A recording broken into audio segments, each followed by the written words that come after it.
MLA KP Vivekanand చేతుల మీదుగా Jio mart మరియు ఎలక్ట్రానిక్స్ ప్రారంభం.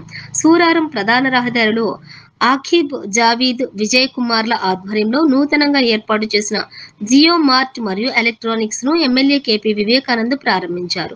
ఈ కార్యక్రమంలో మాజీ కార్పొరేటర్ సురేష్ రెడ్డి, కార్పొరేటర్ మంత్రి సత్యనారాయణ, డివిజన్ అధ్యక్షులు పోలే శ్రీకాంత్, నాయకులు వెంకటస్వామి, యూసుఫ్, గుబ్బలక్ష్మి, నారాయణ, కోల రవీందర్, ముదిరాజ్, పందిరి యాదగిరి, జయరాం, సలీంభాయ్, మందన్భాయ్, గున్నె మన్నెరాజు, రవికాంత్, ఎర్కల రాజు, గణేష్, సంతు తదితరులు పాల్గొన్నారు.